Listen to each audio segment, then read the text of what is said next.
Shalom, selamat pagi anak-anak. Hari ini yang pertama Ibu akan menjelaskan tentang materi jurnal penyesuaian. Nah, untuk tahap pengiktisaran setelah neraca saldo adalah jurnal penyesuaian. Jurnal penyesuaian maksudnya adalah jurnal penyesuaian disusun untuk menyesuaikan saldo akun ke saldo akun yang sebenarnya. Tujuan penyusunan jurnal penyesuaian adalah agar memisahkan akun real dan akun nominal.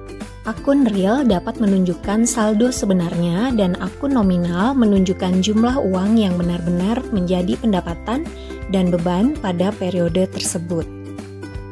Apakah harus dibuat jurnal penyesuaian? Untuk pencatatan akuntansi berbasis kas tidak diperlukan jurnal penyesuaian karena seluruh transaksi kas pada bulan yang bersangkutan telah dibayar. Pada akuntansi berbasis akrual diperlukan jurnal penyesuaian di akhir periode. Apa saja akun yang perlu disesuaikan? Nah, akun yang perlu disesuaikan adalah yang pertama, penyusutan aset tetap, yang kedua, biaya dibayar di muka, yang ketiga, pemakaian perlengkapan, keempat, pendapatan dibayar di muka, yang kelima, biaya yang masih harus dibayar, dan yang keenam, pendapatan yang akan diterima. Tujuan jurnal penyesuaian agar pada akhir periode akun real yaitu harta, kewajiban, dan modal menunjukkan keadaan yang sebenarnya. Kemudian selain itu agar akun-akun nominal yaitu akun pendapatan dan beban dapat diakui dalam suatu periode dan menunjukkan keadaan yang sebenarnya.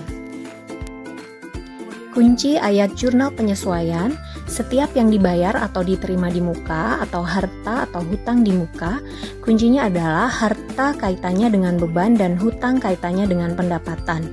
Ketentuannya, jika dicatat berupa dibayar atau harta, maka AJP-nya yang sudah dipakai. Jika dicatat berupa diterima atau hutang, maka AJP-nya yang sudah dipakai atau terpakai. Dicatat selain itu atau beban atau pendapatan, maka AJP-nya yang belum dipakai atau tersisa. Setiap yang masih harus dibayar, belum dibayar atau hutang, dan yang masih harus diterima, belum diterima atau piutang, kuncinya hutang kaitannya dengan beban dan piutang kaitannya dengan pendapatan. Jika hutang belum dibayar atau masih harus dibayar, itu dicatat dengan beban di sisi debit dan hutang di sisi kredit. Nah, jika piutang belum diterima atau masih harus diterima, itu dicatat dengan piutang di sisi debit dan pendapatan di sisi kredit. Selanjutnya, mari kita bahas satu persatu untuk contoh jurnal penyesuaian. Yang pertama mengenai rekonsiliasi bank. Nah, untuk rekonsiliasi bank di sini contohnya adalah telah diterima rekening koran dari Bank Mandiri per tanggal 31 Desember 2015 menunjukkan informasi sebagai berikut. Pendapatan bunga sebesar 5 juta, beban administrasi bank sebesar Rp500.000. Transaksi tersebut akan dicatat ke dalam jurnal penyesuaian seperti berikut. Pada tanggal 31 bulan Desember 2015 akan dicatat beban administrasi bank di sisi debit, kas di sisi kredit sebesar Rp500.000. Kemudian untuk jurnal yang kedua, kas di sisi debit, pendapatan bunga di sisi kredit sebesar Rp5 juta. Nah, ini juga bisa kita catat dengan penjurnalan sebagai berikut. Kas di sisi debit sebesar Rp4.500.000, kemudian beban-beban administrasi bank sebesar Rp500.000 di sisi debit, dan pendapatan bunga di sisi kredit sebesar Rp5 juta. Contoh selanjutnya mengenai penyesuaian untuk penyusutan aktiva tetap. Nah, di sini contohnya sebagai berikut. Mesin disusutkan dengan metode garis lurus dan diketahui harga perolehan mesin tersebut Rp400 juta. Taksiran umur ekonomis selama 5 tahun dan taksiran nilai residu sebesar Rp40 juta. Catatan, HP sama dengan harga perolehan, NR sama dengan nilai residu, UE sama dengan umur ekonomis. Jawabannya adalah sebagai berikut. Untuk perhitungannya, depresiasi sama dengan HP dikurang NR dibagi dengan UE. sama dengan 400 juta rupiah dikurangi 40 juta rupiah dibagi 5, hasilnya 360 juta rupiah dibagi 5, sama dengan 72 juta rupiah per tahun. Nah, untuk ayat jurnal penyesuaiannya yaitu beban penyusutan mesin di sisi debit, akumulasi penyusutan mesin di sisi kredit sebesar 72 juta rupiah. Contoh berikutnya ada biaya dibayar di muka. Soalnya dibayar asuransi dengan masa 1 tahun dimulai dari 1 September 2015 sampai dengan 1 September 2016 sebesar 6 juta rupiah, dicatat dengan menggunakan pendekatan harta dan pendekatan biaya. Untuk pendekatan neraca atau harta, jurnal umumnya dicatat tanggal 1 September 2015 yaitu asuransi dibayar di muka di sisi debit, kemudian kasnya di sisi kredit sebesar 6 juta rupiah. Asumsinya kenapa kas di kredit? Karena di sini kita mengeluarkan dana atau pembayaran asuransi. Kemudian untuk jurnal umum pendekatan laba rugi atau beban dicatat tanggal 1 September 2015, debitnya biaya asuransi, kemudian kreditnya kas sebesar 6 juta rupiah. Sekarang kita lihat untuk pendekatan neraca atau harta, yang tadi jurnal umumnya asuransi dibayar di muka sisi debit, kas di sisi kredit sebesar 6 juta rupiah. Untuk pencatatan dalam jurnal penyesuaian dengan menggunakan pendekatan harta atau neraca, perhitungannya sebagai berikut. 4 dikali 6 juta rupiah dibagi dengan 12 sama dengan 2 juta rupiah. Dari mana angka 4 tersebut? Angka 4 tersebut dilihat dari soal yang mana tadi dimulai dari bulan September, maka kita hitung dari September ke Desember, yaitu ada 4 bulan, September, Oktober, November, dan Desember. Kenapa Desember? Karena kita melakukan pencatatan jurnal penyesuaian itu di akhir periode atau di bulan Desember.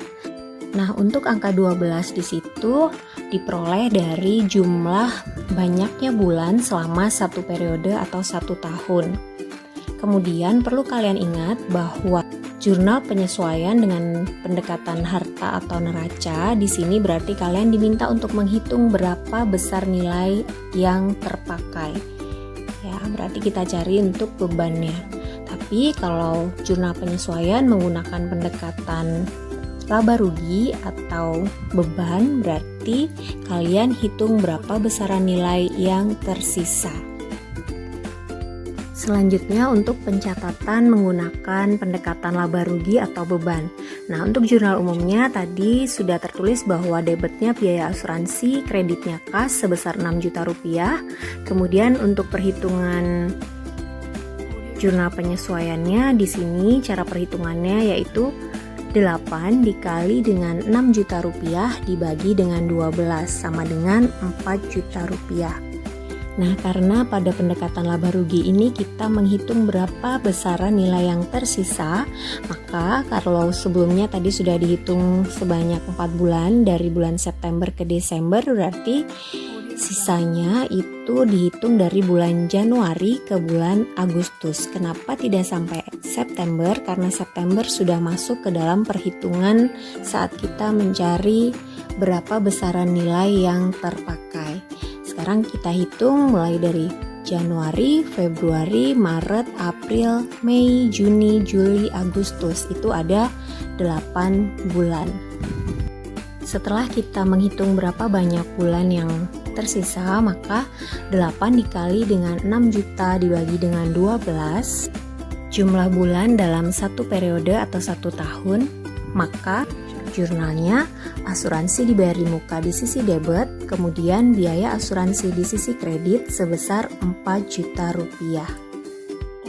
Selanjutnya kita akan mengerjakan contoh transaksi pemakaian perlengkapan. Soalnya sebagai berikut. Perlengkapan servis pada neraca saldo adalah 5 juta rupiah. Menurut data penyesuaian yang masih tersisa adalah 1 juta rupiah. Untuk perhitungannya, kita akan mencari nilai yang terpakai. 5 juta rupiah dikurangi 1 juta rupiah sama dengan 4 juta rupiah. Nah, ini akan kita catat menggunakan metode harta. Untuk ayat jurnal penyesuaiannya, kita tulis jurnalnya sebagai berikut. Debitnya biaya perlengkapan, kemudian di sisi kredit itu ada perlengkapan sebesar 4 juta rupiah. Nominalnya kita ambil dari perhitungan yang kita hitung sebelumnya tadi. Selanjutnya, contoh soal perlengkapan servis pada neraca saldo itu adalah 5 juta rupiah dan menurut data penyesuaian yang terpakai adalah sebesar 4 juta rupiah. Bedanya soal ini dengan yang tadi, kalau soal tadi itu yang diketahui atau menurut data penyesuaian yang tersisa sebesar 1 juta. Kalau di soal yang sekarang itu menurut data penyesuaian yang terpakai adalah 4 juta rupiah. Jadi untuk perhitungannya kita berarti harus mencari nilai yang tersisa. Nah, caranya bagaimana? Kita akan menggunakan metode beban. Di sini 5 juta dikurang 4 juta sama dengan 1 juta rupiah. Untuk ayat jurnal penyesuaiannya, perlengkapan di sisi debit, beban perlengkapan di sisi kredit sebesar 1 juta rupiah. Berikutnya adalah contoh soal biaya yang masih harus dibayar. Pada tanggal 31 Desember 2015, terdapat 4 orang karyawan yang belum menerima gaji sebesar Rp500.000. Perhitungannya, 4 karyawan dikali Rp500.000 sama dengan Rp2 juta. Untuk ayat jurnal penyesuaiannya, nah kenapa pada pencatatan jurnal penyesuaiannya beban gaji di debit dan hutang gaji di kredit? Karena jika beban bertambah maka akan diletakkan di sisi debit dan perusahaan di sini belum mengeluarkan kas untuk membayar 4 orang karyawan, maka dicatatnya sebagai hutang gaji di sisi sebelah kredit. Contoh berikutnya mengenai pendapatan yang akan diterima. Pada tanggal 31 Desember 2015 terdapat pendapatan bunga yang baru akan diterima pada bulan Januari 2016 senilai Rp1 juta. Untuk ayat jurnal penyesuaiannya, piutang bunga di sisi debit, kemudian pendapatan bunga di sisi kredit sebesar Rp1 juta. Nah, mengapa kita catat di sini sebagai piutang bunga? Karena untuk pendapatan bunga ini baru akan diterima pada bulan Januari 2016, sedangkan kita mencatat untuk jurnal penyesuaiannya itu di tanggal 31 Desember 2015. Jadi asumsinya untuk pendapatan bunga ini baru akan kita terima itu nanti di awal bulan Januari dengan tahun yang berbeda. Maka kita mencatat terlebih dahulu dengan akun piutang bunga di sisi debit dan pendapatan bunga di sisi kredit sebesar Rp1 juta. Selanjutnya, setelah Ibu menjelaskan jurnal penyesuaian atau beberapa transaksi yang ada di jurnal penyesuaian dan bagaimana cara pengerjaannya, Ibu akan membahas tentang neraca lajur atau kertas kerja dan dalam istilah asing disebut dengan worksheet. Di sini Ibu menggunakan contoh soal dari neraca lajur milik UD Ikhlas Berusaha yang sudah terisi lengkap. Nah, di dalam worksheet ini ada beberapa kolom. Kolom yang pertama itu ada nomor akun, kemudian nama akun, kolom neraca saldo, kolom jurnal penyesuaian, kemudian neraca saldo setelah penyesuaian atau disesuaikan, kemudian ada kolom laporan laba rugi, dan kolom terakhir ada neraca. Nah, bagaimana cara pengerjaannya? Sebelumnya kalian sudah mengerjakan jurnal khusus, kemudian buku besar, kemudian kalian memperoleh trial balance atau neraca saldo. Silahkan kalian masukkan semua nominal yang ada pada trial balance atau neraca saldo sebelumnya. Kemudian masukkan jurnal penyesuaian yang sudah kalian kerjakan, sesuaikan dengan debit kreditnya. Selanjutnya, antara neraca saldo dan kolom penyesuaian kalian selisihkan atau tambah kurangkan. Letakkan pada kolom neraca saldo setelah disesuaikan. Selanjutnya, pada kolom laporan laba rugi, kalian bisa posting nominal dari kolom neraca saldo setelah disesuaikan mulai dari nomor akun 4 sampai dengan nomor akun 6. atau mulai dari penjualan sampai dengan ke beban-beban. Setelah kalian pindahkan semua nominal mulai dari akun penjualan sampai seluruh biaya atau beban ke dalam kolom laporan laba rugi sesuai debit kreditnya, kalian bisa memindahkan seluruh nominal mulai dari kas sampai dengan prefer atau nomor akun 1 sampai dengan nomor akun yang 3. Kalian pindahkan nominalnya sesuai debit kreditnya ke kolom neraca. Ya, setelah kalian selesai mengerjakan neraca lajur atau worksheet, kita akan mengerjakan laporan keuangan dimulai dari laporan laba rugi atau income statement. Silahkan kalian perhatikan pada kolom profit or loss atau laporan laba rugi yang ada di kertas kerja. Pindahkan semua nominal yang ada di kolom tersebut ke dalam lembar kerja income statement. Pisahkan masing-masing akun sesuai kelompoknya, kemudian nominalnya ditulis, kalian jumlahkan sehingga memperoleh laba bersih sebelum pajak sesuai dengan perhitungan yang ada pada worksheet. Jika di soal terdapat perhitungan pajak, maka kalian juga harus menghitungnya sehingga nanti laba bersihnya bukan hanya laba bersih sebelum pajak, tapi juga ada perhitungan laba bersih setelah pajak sesuai dengan perhitungan tarif yang tertera pada soal. Selanjutnya, setelah selesai mengerjakan laporan laba rugi atau income statement, kita akan mengerjakan laporan perubahan modal atau capital statement. Di situ ada modal awal, kemudian laba operasional, kemudian prefer atau price. Nah, di sini ada kenaikan modal, kemudian modal akhir kalian peroleh berapa. Selanjutnya, setelah selesai capital statement, kita akan mengerjakan balance sheet atau neraca. Nah, pada kolom neraca ini ada aktiva dan pasiva, bisa kalian ambil nominalnya dari worksheet pada kolom neraca. Di situ tinggal kalian pindahkan mulai dari kas sampai dengan hutang ya. Agar lebih mudah, di sini kita hidden untuk kolom neraca saldo, jurnal penyesuaian dan neraca saldo setelah penyesuaian. Jadi biar lebih fokus. Nah, sekarang untuk nominalnya akan Ibu hapus terlebih dahulu supaya untuk menjelaskannya lebih mudah dan lebih rinci. Untuk laporan laba rugi pada kelompok penjualan ini ada retur penjualan dan potongan harga, kemudian potongan tunai penjualan, kemudian ada penjualan bersih. Ini akan Ibu warnai supaya kalian bisa lebih jelas melihatnya. Berikutnya untuk kelompok harga pokok penjualan ya, di bawahnya ini ada persediaan awal, kemudian pembelian, retur pembelian, biaya angkut pembelian, pembelian bersih barang yang tersedia untuk dijual, persediaan akhir, dan harga pokok penjualan. Nah, itu nanti nominal-nominalnya bisa kalian isi, dilihat atau diambil dari kolom profit or loss atau laba rugi pada worksheet. Nah, di sini ada kelompok biaya operasional, di dalamnya ada biaya atau beban-beban, nominalnya bisa kalian lihat juga di worksheet, masukkan ke dalam laporan laba rugi atau lembar kerja income statement kalian. Kemudian selanjutnya, setelah kalian mengetahui kelompok penjualan, kita akan melihat pada kolom laporan laba rugi atau profit or loss yang ada di neraca lajur atau worksheet kalian. Nah, di sini ada retur penjualan dan potongan harga, kemudian potongan tunai penjualan dan penjualan bersih. Kalian masukkan nominal-nominalnya sesuai dengan nominal yang tertera pada kertas kerja kalian atau worksheet kalian.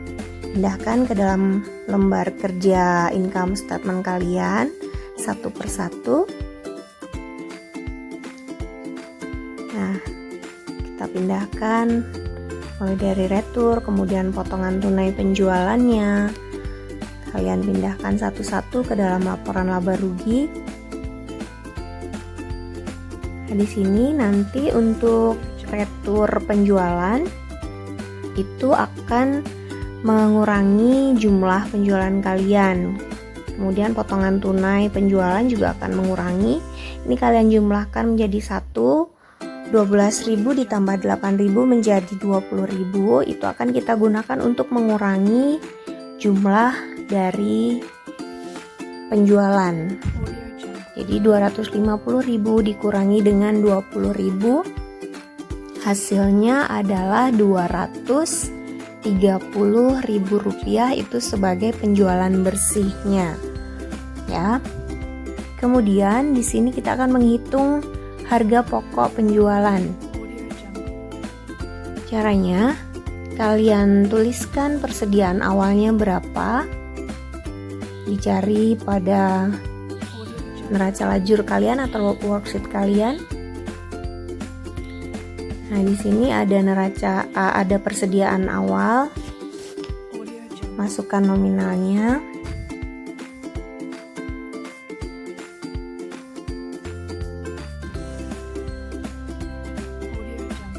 Bisa kita lihat pada neraca saldo ya untuk persediaan awalnya. Kemudian nominalnya kalian bisa tuliskan di dalam kertas kerja income statement atau laporan laba rugi sebesar Rp30.000 untuk persediaan awalnya. Berikutnya, setelah kalian tuliskan untuk persediaan awalnya, kita akan lihat untuk bagian pembelian. Di situ ada retur pembelian. Kita lihat berapa returnya. Ya, untuk pembelian di sini ada Rp150.000. Kemudian retur pembeliannya ada 11.000 dan biaya angkut pembelian 7.000. Ini kita tuliskan di dalam lembar kerja income statement atau laporan laba rugi. Kita tulis di sini ya. Kemudian 11.000 kita kurangi dengan 7.000, hasilnya 4.000, dan 150.000 itu nanti akan kita kurangi dengan 4.000. Itu kita untuk mencari pembelian bersihnya. Jadi kita tulis di sini 150.000 dikurang 4.000 itu 146.000. Nah, ini kita gunakan untuk menghitung barang yang tersedia untuk dijual. Caranya dengan menambahkan nominal persediaan awal dan nominal pembelian bersihnya, hasilnya 176.000 ya. Untuk persediaan barang dagang, ini persediaan barang dagang akhir, kita tuliskan di sini 40.000 untuk memperoleh harga pokok penjualannya. Jadi kita kurangkan ya, 176.000 kita kurangi dengan 40.000, hasilnya 136.000.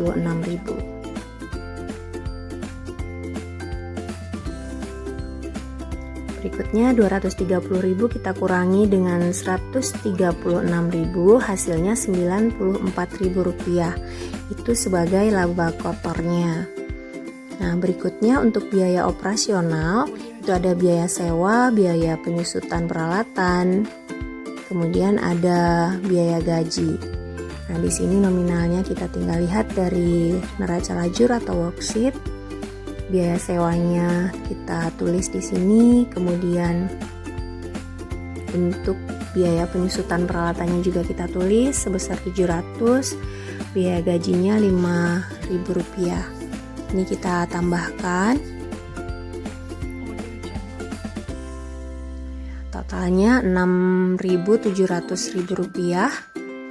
Ini kita hitung untuk laba bersih sebelum pajaknya, berarti kita kurangkan HPP, kita kurangi dengan jumlah biaya operasional, hasilnya 87.300. Nah, di sini harus sama dengan laba bersih sebelum pajak yang ada di neraca lajur kolom laba rugi dan kolom neraca atau balance sheet.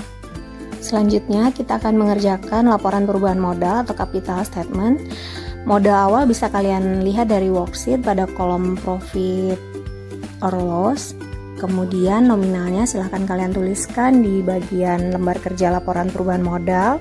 Kemudian prive juga bisa, sebelum prive kalian tuliskan dulu untuk laba operasionalnya, bisa kalian lihat dari worksheet di bagian laba bersih sebelum pajak atau laba bersih setelah pajak jika ada pajaknya. Ya, ditulis di bagian lembar kerja laporan perubahan modal. Selanjutnya untuk prive juga kalian tuliskan di baris prive pada laporan perubahan modal. Nah, kemudian laba operasional dikurangi dengan prive, hasilnya Rp77.300. Itu dinamakan kenaikan modal. Kemudian modal awal kita tambahkan dengan kenaikan modal. Hasil modal akhirnya sebesar Rp98.800. Kemudian sekarang kita akan mengerjakan neraca atau balance sheet. Nah, balance sheet di sini ada bagian aktiva, kemudian ada aktiva lancar yang pertama mulai dari kas sampai dengan sewa dibayar di muka, ya. Jadi kalian tuliskan di bagian kelompok aktiva lancar di lembar kerja neraca atau balance sheet serta nominalnya. Kalian bisa ambil nominalnya dari kolom neraca yang ada di neraca lajur atau worksheet. Kemudian setelah itu jumlahkan aktiva lancarnya. Selanjutnya kita tuliskan juga untuk aktiva tetap. Nah, di sini dari peralatan, kemudian akumulasi penyusutan peralatan. Tuliskan di lembar kerja neraca kalian atau balance sheet.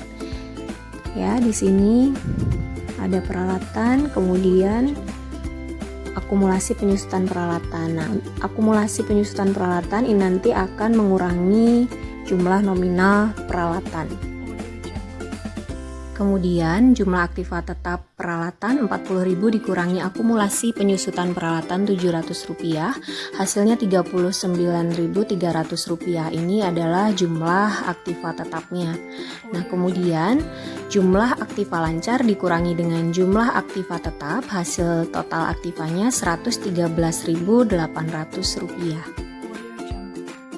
Berikutnya, setelah kita selesai menghitung jumlah aktivanya atau total aktivanya, kita akan mengerjakan bagian sisi sebelah kanan pada neraca, yaitu kita hitung hutangnya atau kewajiban masuk ke dalam pasiva nanti. Ini ada hutang dagang, kemudian hutang gaji. Untuk nominalnya kita tuliskan ke dalam kolom atau kertas kerja neraca. Nah, di sini kita tulis kewajiban, kemudian di bawahnya yang pertama kita akan tulis kewajiban lancar. Itu ada hutang dagang dan hutang gaji. Nominalnya kita ambil dari kolom neraca pada neraca lajur atau worksheet. Kita total di sini. Untuk jumlah kewajiban lancarnya Rp15.000. Setelah itu kita akan masukkan untuk modal, ya. Nah, di sini di neraca kolom neraca lajur itu adalah modal awalnya. Yang akan kita tulis di sini adalah modal akhir yang sudah kita kerjakan pada laporan perubahan modal. Nah, dari sini ya. Ini jumlah modal akhir yang kita tulis Rp98.800. Jadi jangan dituliskan di sini yang modal awal, tapi masukkan nominal modal akhir yang sudah kita hitung pada laporan perubahan modal sebesar Rp98.800.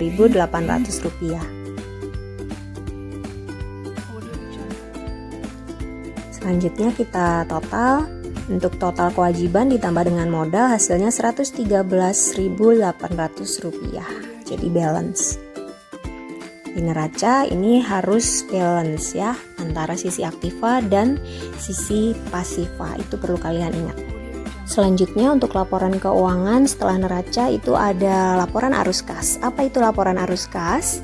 Laporan arus kas itu adalah bagian dari laporan keuangan suatu perusahaan yang dihasilkan pada suatu periode akuntansi yang menunjukkan aliran masuk dan keluar uang kas perusahaan.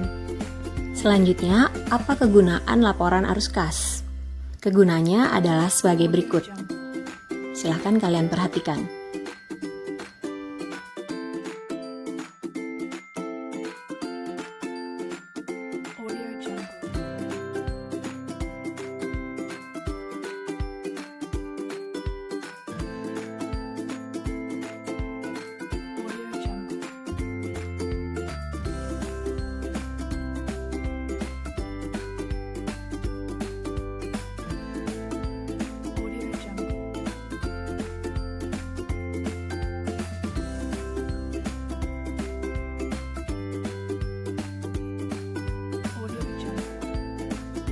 Kemudian, ada berapa penggolongan arus kas? Penggolongan arus kas itu dibagi menjadi 3. Yang pertama adalah aktivitas operasional, yang kedua aktivitas investasi, dan yang ketiga aktivitas pembiayaan. Untuk pengertiannya adalah sebagai berikut, silakan kalian perhatikan.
Setelah kalian belajar tentang arus kas atau laporan arus kas, selanjutnya kita akan belajar mengenai jurnal penutup. Sebelum Ibu menjelaskan mengenai jurnal penutup, Ibu ingin bertanya, apa yang kamu ketahui mengenai jurnal penutup? Baik, apakah ada yang ingin mencoba untuk menjawab? Ya, jika kalian menjawab pertanyaan Ibu sebagai berikut, maka jawaban kalian adalah benar. Jurnal penutup adalah jurnal untuk memindahkan saldo perkiraan sementara atau akun nominal ke perkiraan tetap pada akhir periode akuntansi.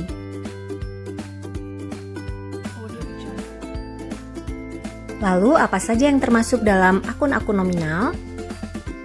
Yang termasuk dalam akun nominal adalah sebagai berikut.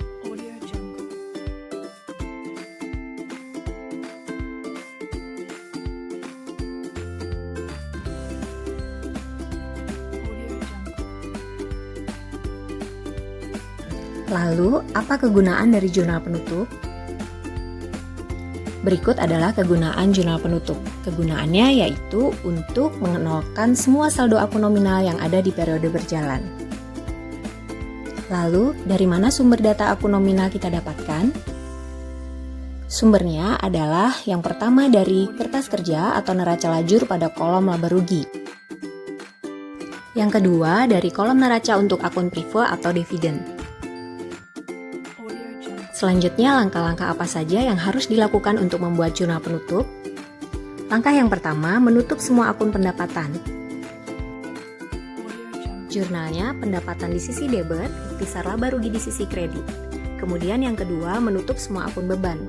Jurnalnya, ikhtisar laba rugi di sisi debit, beban-beban di sisi kredit. Kemudian yang ketiga, menutup akun ikhtisar laba rugi. Jika laba, maka jurnalnya ikhtisar laba rugi di sisi debit, modal pemilik di sisi kredit.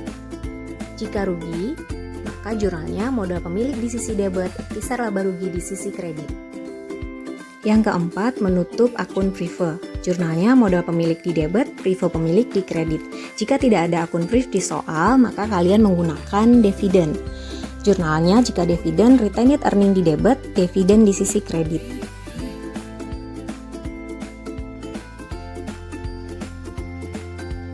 Lalu, apa yang harus dilakukan setelah membuat jurnal penutup? Yang harus dilakukan ialah memposting ke buku besar. Seperti sebelumnya, saat kalian selesai merekap jurnal penyesuaian, kalian juga harus memposting ke buku besar. Nah, untuk contoh posting ke buku besar adalah sebagai berikut.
Setelah kalian pahami contoh-contoh untuk memposting jurnal penutup ke buku besar, di sini dapat kita simpulkan bahwa jurnal penutup pada perusahaan dagang itu dapat diartikan sebagai jurnal yang harus disusun untuk menihilkan semua akun-akun nominal dalam perusahaan pada akhir periode berjalan.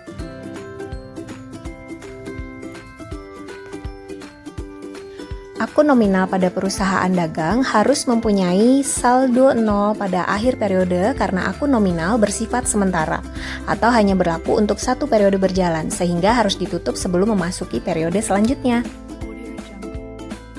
Selanjutnya kita akan belajar mengenai neraca saldo setelah penutupan. Apakah itu neraca saldo setelah penutupan? Neraca saldo setelah penutupan adalah neraca saldo yang disusun setelah akun nominal atau akun sementara ditutup atau dinolkan saldonya dengan cara membuat jurnal penutup. Tahukah Anda kegunaan neraca saldo setelah penutupan? Neraca saldo setelah penutupan ini merupakan data awal akuntansi periode berikutnya. Yang pertama, menghitung jumlah laba rugi, mengenolkan akun nominal ke akun modal, kemudian menghitung modal akhir periode. Langkah-langkah menyusun neraca saldo setelah penutupan adalah sebagai berikut. Yang pertama, lihatlah kertas kerja, tutuplah akun-akun pendapatan, kemudian beban, modal, dan prive. Lalu posting ke buku besar.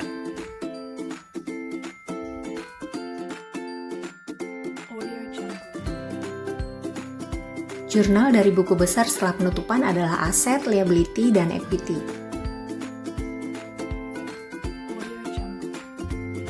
Neraca saldo setelah penutupan bentuknya adalah sebagai berikut.